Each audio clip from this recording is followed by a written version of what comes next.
Você está naquele lugar onde a gente finalmente descobre que não está sozinho na mania de criar teorias complexas para explicar coisas simples e vice-versa. Bem-vindos de volta à sua dose semanal de paranoia justificada. Esse é o Na Minha Cabeça Faz Sentido, o nosso monocast que prova que a sua intuição, aquela pequena voz na sua nuca, raramente está errada. Eu quero que você pare agora mesmo e me diga a verdade. Qual é a mentira mais confortável que você conta todos os anos?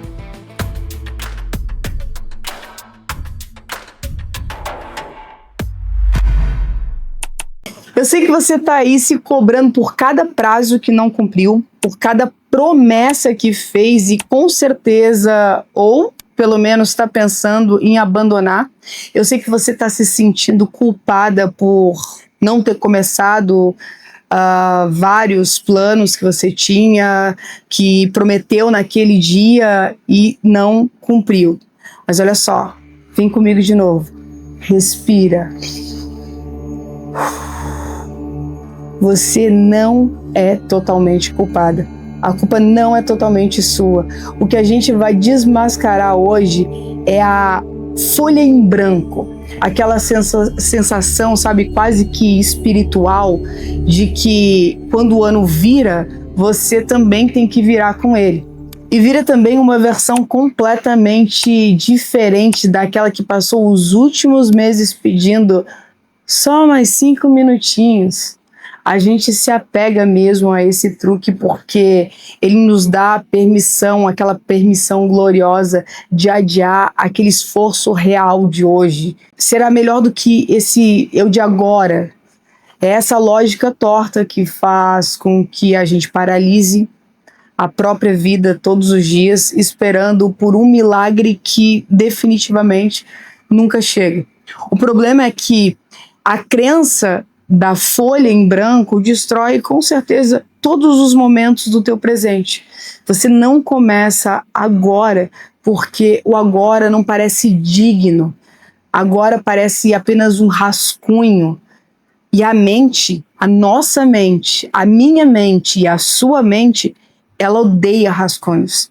A verdade é que a mudança exige continuidade. Não um calendário novo, não um dia 1º de janeiro.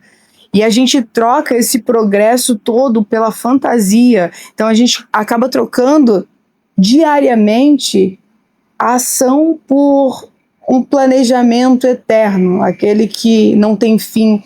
E já se passaram 20 anos, 30 anos, 40, 50 anos. E no fim, sobra a pergunta que derruba qualquer defesa que você tenha aí agora. Presta atenção. O que realmente mudou em você, além de só mais uma data? Uma segunda-feira, de só mais um dia 1º do mês tal, ou o dia 1º de janeiro.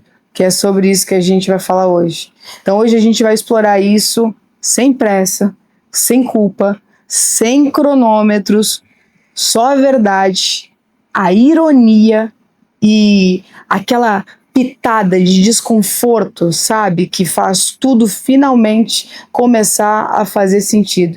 E se fizer sentido aí para você, vai conversando e me diz em que minuto na sua cabeça o que eu vou falar fez sentido, tá? Então a gente vai começar com um primeiro tema que eu posso chamar ele de o prêmio da promessa, né? Aquilo que nos dá mais prazer, que é planejar realmente a mudança ou executar a mudança. Então é como se fosse um mecanismo que prefere o tempo inteiro planejar, porque é como se te trouxesse um atalho cerebral que vai te liberar aquela dopamina, aquela química da recompensa, sem exigir um esforço real ou um risco de falha.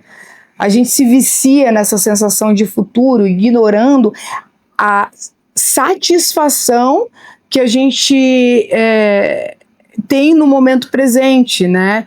e acaba não vivendo essa vida real.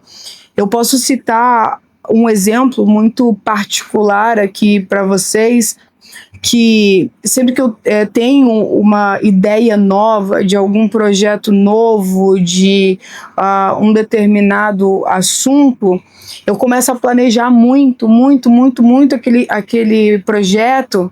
Isso mais a guia do passado, né? Porque hoje eu sou uma pessoa que, graças a Deus, eu tenho time e consigo executar isso mais rápido do que possivelmente a guia do passado conseguiria executar. E por isso eu disse no início que, calma, nem tudo é culpa sua, mas a gente vai chegar até o fim desse episódio mais esclarecido, mais consciente. Eu sempre vou falar para vocês, para a gente sair, entrar nos episódios, talvez no estado de inconsciência, mas sair deles pelo menos um pouco mais consciente, tá? Então imagina, a Guê ali do passado, a pessoa que ela se recompensava assim muito com o que vinha naquele momento, no momento presente, no agora, e o planejamento fazia parte disso. Só que existe um problema no planejamento, né? E o planejamento, quando ele fica muito tempo no papel, ele acaba não sendo executado, ele acaba não tendo algo real, né? Ele não entra na ação, e quando ele não entra na ação, ele faz com que a gente se frustre, olha, eu fui carioca agora, né? Não fui? Se frustre com mais facilidade. Então a Guê do passado planejava muitas coisas, mas executava muito pouco. E hoje a gente vivendo essa era da dopamina, que todas as recompensas são muito imediatas, a gente acaba vivendo, por consequência também, a realização de ter algo que poderia ser nosso na vida do outro. Rolando, por exemplo, o feed, né? A gente se recompensa todo dia de ver que alguém viveu algo que você gostaria de viver enquanto você continua planejando. É como se você tivesse medo do salto, sabe? Porque a gente só valoriza esse grande salto e ignora os pequenos passos que a gente poderia dar no dia a dia. E o que é valorizar esse grande salto? É como se fosse uma defesa do nosso próprio ego contra o tédio, né? Imagina, o pequeno progresso, 1% diário, é quase que invisível. Então ele vai nos forçar a encarar a humildade e a lentidão do processo. E quem é que quer esse 1% diário, né? Quem é que quer o tédio? Então o que a gente faz? A gente se apega de salto, né? Então o ego, ele vai com certeza resistir a essa simplicidade, né? Porque o ego, ele quer te premiar o tempo inteiro, ele quer te liberar dopamina o tempo inteiro, né? E esse processo do 1% diário, ele requer sim a sua humildade de aprendizado. Então, dizer, o ego, ele resiste e vai continuar resistindo a essa simplicidade e vai preferir viver essa fantasia heróica que vai justificar a nossa inação no agora, né? Então é como se criasse ânsia na tua própria procrastinação. E o que é a procrastinação? É o medo que vai te paralisar e possivelmente você falhar. Começar e ter que sustentar esse esforço para sempre. Exemplo, te dar um exemplo aqui que acontece frequentemente na minha vida. Eu já falei isso algumas vezes em outros episódios, eu vou repetir isso com muita frequência até que isso se torne real, né? Eu quero começar a academia. Mas tem um fator aí predominante que tem me afastado ainda mais de algo que eu nem curto tanto, mas que eu preciso. E num outro episódio eu vou falar sobre isso. Então, o que acontece? Eu tenho, ciente falando, tá? Eu tenho medo de começar e falhar. Porque se eu começar, e por exemplo, se eu começo a fazer academia, lembra do episódio do Só Valeu se a gente postar no feed? Eu começo a academia... Olha o card aqui, a Sarah falou. Postar no feed é mais ou menos assim, né? Eu sou uma pessoa pública e eu iniciei a academia e automaticamente eu ouço aquela vozinha aqui no meu ouvido falar: posta no feed, posta nos stories que você foi na academia, que você se compromete. Só que quando eu posto, que eu comecei, para mostrar para os outros que eu comecei e para mim como um incentivo, vem o medo. E o medo, ele diz assim: você começa e vai até o fim. Mas se você começar e falhar, como é que você vai sustentar isso diante daquela audiência? Então eu simplesmente não faço, porque eu não quero sustentar esse esforço para sempre. Entende? Não que isso seja uma coisa real, presta atenção. Eu não tô falando que isso é real, tá?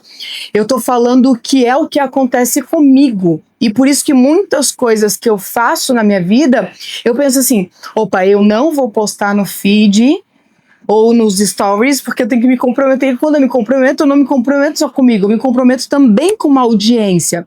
Ou me comprometo na sua vida, por exemplo. Eu não tenho uma grande audiência, mas tem pessoas ao teu redor. Por exemplo, eu quero perder peso, tá? Quero perder peso, e daí você fala assim: opa, se eu começar um exercício físico, eu vou ter que me comprometer, e se eu parar, as pessoas vão falar: tá vendo? Começou a comer tudo de novo. E daí você não começa, porque sustentar o esforço é mais difícil do que você começar e falhar. Faz sentido? Então o medo, eu sei que ele é real. É um medo real. Eu sei que o que você tá sentindo aí do outro lado, porque eu também sinto isso. Lembra que eu falei para vocês que quando eu comecei esse projeto, eu ia expor as minhas vulnerabilidades, as minhas ideias, o que faz sentido na minha cabeça, e que se fizer sentido para vocês também, já valeu todo o episódio. Então, eu entendo sim que esse medo é real, e não é da falha inicial, e sim da continuidade do esforço, porque a gente até tem energia para começar.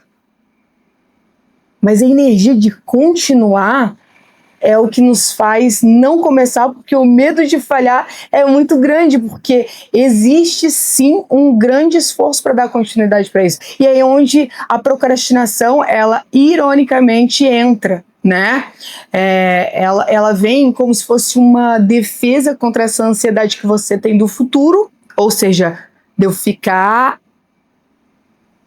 gostosona, porque o meu intuito de ir para academia é que eu sou muito magra e eu preciso ganhar mais massa para sustentar qualquer adversidade que eu venha enfrentar. Tipo, se eu pego um resfriado, eu saio dos meus 56 quilos e eu vou para 50 em uma semana. Então, eu já vou sofrendo com essa ansiedade do futuro. E com certeza ela vai te garantir, essa ansiedade do futuro, a procrastinação, ela vai te garantir esse status quo, sabe? Que é você manter as coisas exatamente como elas estão, sem alterar, manter ali na zona de conforto. E a zona de conforto, como eu tenho um episódio, eu tenho um capítulo inteiro falando sobre zona de conforto no Além da Capa, que eu recomendo inclusive para que vocês leiam, que faz parte inclusive de toda a minha etapa, de toda a minha transformação, né? E a gente se mantém ali naquele status quo, ou seja, eu não vou me movimentar porque tá confortável para mim, né? Por mais infeliz que eu esteja, permanecer nessa previsibilidade do meu futuro ou não, me torna esse momento, esse lugar muito seguro. Então essa mudança, ela vai exigir sim uma identidade nova, e essa identidade nova, ela requer o seu esforço. Então quando a gente fala sobre esse poder do calendário, sobre essa data específica, e você pode estar vendo inclusive esse episódio depois da virada do ano, em um outro momento da tua vida, mas vale, porque a gente está falando de uma data, né? De uma data específica do calendário, onde todas as pessoas depositam todas as suas mudanças, todas as mudanças de vida, como se tudo aquilo que eu fiz, a gente colocasse dentro de uma caixinha, fechasse ela, deixasse ali na praia para o mar levar, e de lá eu saio transformado. Então existe um poder muito grande nesse calendário que eu vivi condicionada, refém desse calendário por muito tempo, tá? E a gente vai adiando essas mudanças, porque a gente transfere esse poder dessa data mágica. É como se o calendário se tornasse uma... Eu tentando achar uma posição aqui. Ai, meu Deus. Calma aí. Eu acho que é isso, eu não tô de meia. Então, sim, o calendário ele se torna uma externalização da nossa própria fraqueza. Porque a gente diz assim, ó, eu só posso mudar em janeiro. Então, a gente acaba delegando toda essa disciplina para o tempo, né? Isentando a nossa responsabilidade do que a gente pode fazer agora. Então, é meio que uma tática engenhosa para evitar a grande verdade, né? Que você pode e sempre teve no teu controle a acessibilidade de mudar a qualquer momento, mas exige que você tome algumas atitudes, ações, e que ela precisa acontecer agora. Então, não é um calendário, volto a te dizer, são as tuas atitudes, é a tua mentalidade, é quando você muda a tua mentalidade e sai daquele status quo, da tua zona de conforto, de estar tudo bem, e encara que você pode fazer isso a qualquer momento. Então existe aí uma toxicidade de perfeição, né? Por que a gente se sente culpado se a gente não bater uma meta de 100%? Por que a gente tem que ser 100% perfeito logo na primeira semana? Por que eu tenho que dar check nos 7 dias da semana da academia? Por que eu preciso entregar um relatório com perfeição que foi me pedido, mas é a primeira vez que eu estou fazendo aquele tipo de trabalho todos os dias sem uma falha, sabe? Por que eu preciso... enfim, são tantas coisas que a gente dá início a uma data, e eu sempre que eu tento puxar alguma coisa na minha cabeça, eu sempre trago uma relação muito pessoal, e quando eu tento trazer uma relação do outro, fica mais difícil para eu trazer exemplos aqui para vocês, né? Mas a meta, ela acaba sendo construída, e quando a gente constrói essa meta, ela nos faz sentir muito culpado, porque se a gente não for 100% perfeito naquilo que a gente está entregando, a gente se sente culpado. E essa culpa, ela surge porque essa meta, ela foi construída sob um pensamento de tudo ou nada, né? E quando o primeiro erro ele acaba acontecendo, o 99% que você executou, o ego vem e interpreta como um fracasso total, assim, sabe? Então, existe essa polarização tóxica que acaba paralisando o aprendizado e impede o progresso do nosso segundo dia, né? Volto a dizer, o exemplo da academia. Se eu não fui hoje não, eu fui um dia, 2 dias, no terceiro dia eu não vou, e eu já começo a me chicotear por isso, então eu já não vou no terceiro, nem no quarto, nem no quinto. A alimentação é a mesma coisa, os projetos que eu começo é a mesma coisa. Exemplo, comecei a escrever um livro e determinei que eu vou escrever 1 página por dia, e de repente no segundo dia eu falho. E isso precisa ser investigado, sabe? Então a gente vai criando esses álibis do fracasso, e o fracasso nessa primeira semana é que é um grande problema, né? Ou então ele se torna um alívio, né? Que vai permitir que a gente possa desistir até sem culpa, né? Então, como a gente vai enxergar isso que vai determinar o que vai acontecer daqui para frente. Então, esse alívio ele acaba sendo disfarçado. Então, ele encerra a tua ansiedade de ter que sustentar aquela perfeição e nos fornece o elixir, assim, sabe? O álibi perfeito. Eu até tentei, não funcionou, então eu posso parar. Você diz para você mesmo, olhando no espelho ou no teu inconsciente, eu tentei. Agora eu posso parar. Então é mais fácil eu fracassar rápido, né? do que perseverar nessa meta que eu criei. Então, olha, eu sou uma pessoa que diversas vezes eu procrastinei, eu convivo com pessoas que procrastinam o tempo inteiro, eu conheço pessoas que procrastinam o tempo inteiro, e esse ambiente, ele me é muito favorável, sabe? Se torna favorável, faz com que, às vezes, a gente não tenha percepção do que te espera ali na frente. Então, a gente prefere dizer que a gente não é digno, né, de uma recompensa real, e não aquela recompensa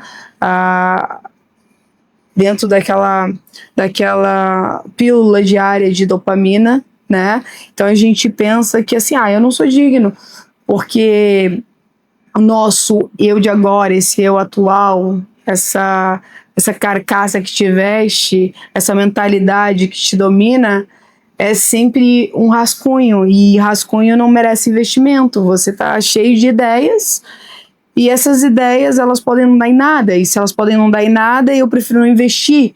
Então o eu de agora, ele é desvalorizado porque a gente se compara com a idealização perfeita do eu de amanhã. Só que é só o eu de amanhã, e a gente se recusa a investir no rascunho porque também teme que ao melhorar esse rascunho, ele ainda assim não atinja aquela perfeição, né? Então o presente, ele sempre perde essa competição injusta. Ele sempre vai perder, porque imagina se der certo, né? O que eu vou fazer se der certo? Mas e se der certo e não estiver tão perfeito quanto eu achei que estivesse? E eu, por exemplo, eu sou uma pessoa que eu sou assim, eu tô com o Henrique e a Sara aqui atrás. Eu vou trazer eles aqui pra frente só pra confirmar com o que eu vou falar ou não, tá? O que eu falar for real, vocês vêm aqui na frente e dão um joinha. Se o que eu falar só for uma paranoia da minha cabeça, vocês continuem aí, ok? Com o tema específico, tá? Meu eu de agora, ele até executa bastante coisas, né? Trabalha em bastante coisas. Vamos dar um exemplo do evento.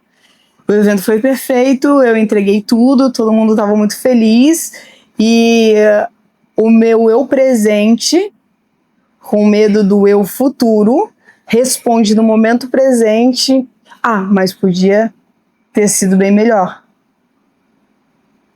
Nossa, verdade. Não, se vocês acham que isso... Não? Então eu dei o melhor que tinha. Vocês sabem que eu dei o melhor que tinha. Mas quando vocês me ouvem falar, eu falo que eu dei o melhor que tinha ou que eu podia ainda melhorar? Então vocês têm que vir aqui na frente, dar um joinha. Ué. Pronto. Entende? A gente sempre perde a competição. É uma competição injusta mesmo. Então, assim, o que dói mais? A frustração do objetivo que a gente perde, ou é a decepção com a nossa própria capacidade de sustentar alguma coisa, sabe? O que tá te doendo mais aí? É essa frustração mesmo do teu objetivo?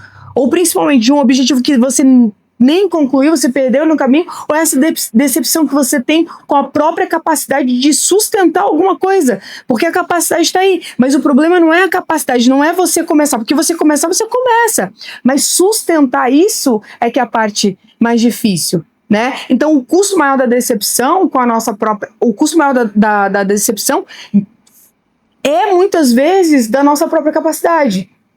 Então, a cada ciclo de promessas que a gente vai quebrando, a nossa autoeficiência, ela acaba sendo corroída, destruída. E aos pouquinhos a gente vai sentindo aquilo, não é de uma vez só, como um corte de uma lâmina fatal. Não, vai te diminuindo aos poucos, e você vai se sentindo pequeno, como se você não pudesse começar e concluir nada. Daí a gente começa a duvidar da nossa meta, e a gente começa a duvidar da nossa meta mesmo. E vai tornando todo aquele recomeço cada vez mais difícil e mais assustador. Às vezes eu tenho essas conversas até bastante difíceis, inclusive até com os colaboradores aqui dentro, né? Que a autossabotagem ela acaba sendo muito grande e a gente nem percebe porque a gente vai se corroendo com coisas que outras pessoas acabam falando e a gente vai se diminuindo para caber num potinho que não é teu, é um potinho do outro. Foi alguém que pegou ali o potinho, abriu e foi te colocando ali dentro e te desestruturando. Por isso que eu falei lá no início, nem sempre a culpa é só sua.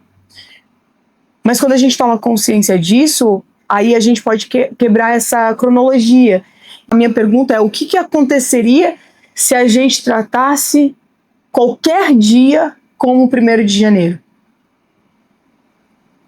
Eu vou te dar um tempinho aí até para você responder aqui nos comentários. O que aconteceria contigo se você tratasse todos os dias da tua vida como se fosse 1º de janeiro, com todos esses planos que você está fazendo, de comer as 7 uvinhas, pular 7 ondinhas, e todos os rituais que você faz, as promessas que você faz para um novo ano, as promessas que você faz a si mesmo, as promessas que você faz aos outros, as metas que você deixa naquele movimento que você faz, ou se você está em casa, porque tem gente que não vai para a praia, faz uma oração, fala com Deus, ou então se você tem uma outra religião, enfim. Se você tratasse todos os dias, sem exceção, como se todos eles fossem o 1º de janeiro, a gente teria que aceitar a responsabilidade sobre todas as nossas escolhas, né? Isso sim é sobre autorresponsabilidade. Foi você que pediu tudo isso, ou então não pede nada. Ou então não exige mudança de você, porque quanto mais você exige mudança de você, mais te causa essa frustração e mais vai te diminuindo, colocando nesse lugar de impotente, de pequeno, sabe? E a tua vida vira só esse rascunho mesmo, sem correção. E quando você olha para aquele rascunho, você não vê projeção, né? Então, a gente acaba entendendo que a vida ela se torna, de fato, um fluxo constante de pequenos começos e correções. E vai eliminando aquele drama ineficaz das grandes viradas, né? A gente fica esperando o tempo inteiro essas grandes viradas acontecerem. Então, a mudança, ela se torna um estado e não um evento específico, não aqueles fogos rolando no ar e você falando, agora sim, o meu ano vai começar. E sabe o que é mais incrível? De todas as promessas que você faz no dia 31, todos os anos são 31 ou tem 30 também? Enfim, tudo que acontece no dia 31 e você promete para o dia 1º de janeiro, não inicia no 1º de janeiro, cara, tu não vai iniciar pro resto do ano. E eu vou te falar mais, não inicia no dia 1º de janeiro. É muito difícil você iniciar todas as suas metas no 1º de janeiro, a não ser que você seja uma pessoa muito dedicada, mas daí a gente não estaria tendo essa conversa. Então, naturalmente, normalmente, quando a pessoa pensa em começar essa projeção de mudança, ela vai começar lá depois do dia 7. Só que daí depois vem mais um outro evento, daí vem o carnaval, daí depois vem uma Páscoa, aí depois vem o Dia das Mães, daí vem outra, e vem acumulando datas, e eventos, e você vai determinando que cada evento é que vai gerar essa mudança dentro do seu desejo. Isso é muito perigoso. Porque a gente sempre condiciona algo específico, porque algo específico não pode ser agora. Se você tem esse desejo, ele está latente dentro de você, por que você não começa agora? Então, é quase como se esse valor virasse um rascunho. É mais honesto você esperar por essa perfeição ou você aceitar que a vida é esse rascunho constante de algo que você nem sabe que vai acontecer ali na frente, mas que você tem um desejo, ou seja, começa por você. Então é mais honesto a gente aceitar esse rascunho constante. E a perfeição, ela se torna só uma ilusão que vai te impedir de começar. A ética dessa mudança ela vai residir em valorizar o processo imperfeito e esse aprendizado, em vez de você ficar exigindo um produto final impecável, embalado, resultado, até porque quando a gente imagina resultados e atinge essas metas, esses resultados, a gente logo determina outros e tem novos objetivos, e é isso que faz a vida ser tão legal e divertida e não monótona. Então, a ferramenta certa seria o que a gente vai sustentar de mudança, tá? Você pode escolher motivação ou disciplina. E eu posso te dizer, motivação ela some, eu agi com a motivação durante toda a minha vida. Já a disciplina é algo que é persistente, e disciplina exige um passo curto, é o dia a dia, são pequenas mudanças, né? Já essa motivação é como se eu fosse num evento, né? O Além da Capa, por exemplo, e a guia falou várias coisas super motivacionais e eu saí de lá inspirado, determinado à mudança. Eu tô em êxtase, né? Tá tudo queimando dentro de mim. Eu tô com uma motivação de que há uma mudança muito grande para acontecer. E eu até começo. Porém, eu não me mantenho dentro de uma disciplina. Eu não crio uma rotina, eu não crio regras para que isso aconteça, né? Então, eu só saio de lá motivado. E muitas pessoas, elas buscam essa motivação. Quer ver uma maneira que você se motiva todos os dias? Mais uma vez, com esse efeito de dopamina, que eu já fiz, possivelmente você fez também. Sabe aqueles vídeos que aparecem na sua timeline ali no feed? De frases motivacionais, de mudanças de vida, o passo a passo para que você tenha uma vida mais saudável, o passo a passo para você se tornar herói da tua vida, o passo a passo para você cuidar dos filhos, o passo a passo para você ser um bom marido, uma boa esposa. Cara, aquilo não se sustenta, não tem como sustentar aquilo, porque aquilo é motivação, aquilo não é disciplina. A disciplina você não vai encontrar dentro das redes sociais. Ali você vai encontrar motivação. Então você pega a motivação e torna essa motivação uma disciplina. Algo que pelo menos você possa fazer, que nem indica lá nas regrinhas de como mudar a sua vida em 21 dias. Que você possa fazer por pelo menos 21 dias. Então essa mudança, ela precisa ser sustentada pela disciplina. Porque a motivação é só emoção. E ela acaba sendo só um bônus, e esse bônus ele vai se esgotar. Mais uma vez eu digo, não adianta você ir no evento, por exemplo, no evento da Guê, e você extrair de lá a sua emoção. A emoção ela vai te motivar, mas ela não vai te sustentar. O que vai te sustentar é a disciplina. Entende? Então, a gente continua o tempo inteiro esperando a motivação, porque ela é a parte mais fácil de todo esse rolê, sabe? De toda essa glamorização, de toda essa equação.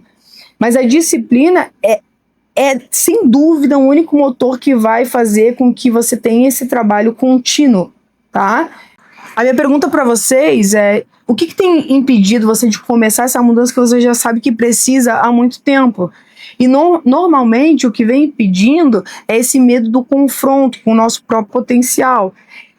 Esse esforço que vai exigir que você mude não só os seus hábitos, mas a sua identidade também. E assumir essa capacidade, sem dúvida, é a coisa mais assustadora que existe.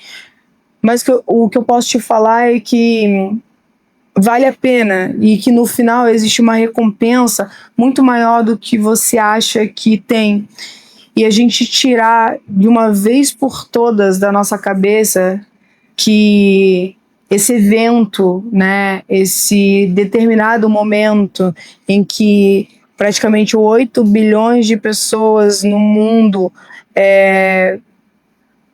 determinaram para uma mudança de vida que aconteceria até num coletivo, só que está num coletivo muito inconsciente, não está consciente, de mudanças e que fazem com que você se paralise no dia seguinte. Então é possível sim que aconteça essas mudanças, desde que você dê esses passos para que haja mais disciplina na tua vida, sabe? E eu falo isso com toda propriedade no mundo, porque diversas vezes eu interrompi processos na minha vida que poderiam ter sido brilhantes e de coisas que poderiam ter acontecido por medo ou com medo do esforço, porque o esforço exige sim muita coragem, porque eu já falei isso para vocês até em outros episódios, a gente muda de ambientes, né?